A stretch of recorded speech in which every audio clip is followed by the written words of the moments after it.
जय श्री कृष्ण। परमात्मा ने जब अपने स्वरूप की प्राप्ति का साधन बताया तो वो बताया कि मेरे कर्मों को जो जानता है वही मुझे प्राप्त कर सकता है।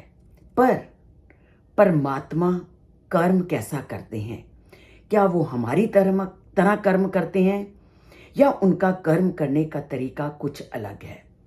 और जिस तरह हम कर्म करते करते बुराइयों के जंजाल में फंस जाते हैं, तो क्या परमात्मा भी बुराइयों के जंजाल में फंसते हैं?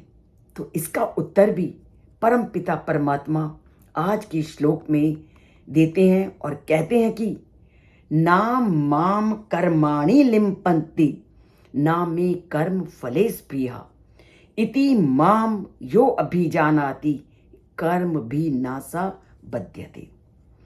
अब संसार में भी आप क्या देखते हो, बहुत से सज्जन लोग हैं जिनको किसी तरह की कोई इच्छा अभिलाषा नहीं, किस में लगे हुए हैं? परम पिता परमात्मा की भक्ति में। तो इसलिए उन लोगों को भी कोई कर्म या कर्म का फल अपनी ओर नहीं खींचता। जब सामान्य ज्ञान को प्राप्त करने वाले लोगों को कर्म के फल आकर्षित नहीं करते, तो परम पिता परमात्मा तो एक शुद्ध स्वरूप हैं, और जो शुद्ध चैतन्य स्वरूप हैं उनको ये कर्म कैसे लिप्त करेंगे, चाहे वो कितने भी कर्म करें। तभी उन्होंने क्या बोला, ना तो कर्म मुझे दूषित करते हैं और ना ही मैं कर्म के फल की इच्छा करता हूं। जो मेरे इस स्वरूप को जान लेता है वो सभी बंधनों से मुक्त हो जाता है। परमात्मा ने जब मानव को इस धरती पर भेजा तो कर्म करने के लिए और निस्वार्थ भाव से कर्म करने के लिए भेजा। उन्होंने सबको एक जैसा जन्म दिया, पर कुछ लोग तो परमात्मा के रहस्य को समझ गए और निस्वार्थ भाव से जीवन व्यतीत करने लगे, और कुछ नहीं समझे, वो पूरी तरह से इस भौतिक संसार में रमते गए और बार बार जन्म मृत्यु के बंधन में फंसते रहे। तभी परम पिता परमात्मा क्या कहते हैं कि मैंने सबको एक समान धरती पर जन्म दिया। अब उस जन्म को कितना किसने सार्थक किया वो उस पर निर्भर करता है। तो इस विषय में हमें रामचरितमानस की इन पंक्तियों को कभी नहीं भूलना चाहिए कि स्मरत कहू नहीं दोष गुसाई रवि पावक सुरसरी की नाई। कि परमात्मा पूर्ण रूप से विशुद्ध तत्व है और वह कभी कर्म से लिप्त नहीं होते, वे शुद्ध और पवित्र हैं, और उसी तरह शुद्ध और पवित्र उन्होंने मानव को भेजा।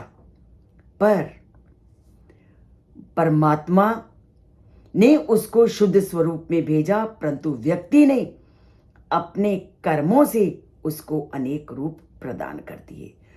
परमात्मा शुद्ध स्वरूप है तो उन्हें कभी भी कोई भी विकार दूषित नहीं करता। उसी तरह परमात्मा के इस स्वरूप को अपनाने वाले लोगों को भी कोई विकार दूषित नहीं करता। जैसे सूर्य है, अग्नि है, आग है, वो पूरी तरह से शुद्ध है, और सूर्य की रोशनी चाहे कीचड़ में पड़े चाहे कहीं पड़े वो कभी भी दूषित नहीं होती। सूर्य अपनी शुद्धता हमेशा बनाए रखता है, चाहे वो गंदे कीचड़ में पड़े चाहे कहीं पड़े। उसी तरह यदि हम कितने भी अशुद्ध पदार्थों को अग्नि में डालते रहें, पर अग्नि की शुद्धता कभी समाप्त नहीं होती। उसमें जो भी वस्तु डालें वो पूरी तरह से जाके शुद्ध हो जाती है। इसी प्रकार बरसात का पानी लो, वो जब गटर में पड़ता है तो गंदा पानी भी जब जाकर के गंगा में मिलता है तो पवित्र हो जाता है। तो जो शुद्ध स्वरूप है वो हमेशा परमात्मा को पाएगा ही, और परमात्मा के सानिध्य से वो कभी दूर नहीं रह सकता। तो संसार में परमात्मा ने सबको एक जैसा उत्पन्न किया, पर अपने कर्मों से परमात्मा के स्वरूप को कुछ जान गए और कुछ नहीं। जो नहीं जान पाए वो कैसा जीवन व्यतीत करते हैं वो आप और हम अच्छी तरह से जान सकते हैं। परंतु अगर परमात्मा की तरह एक शुद्ध जीवन व्यतीत करना है या पाना है तो परमात्मा से लड़ तो लगानी है।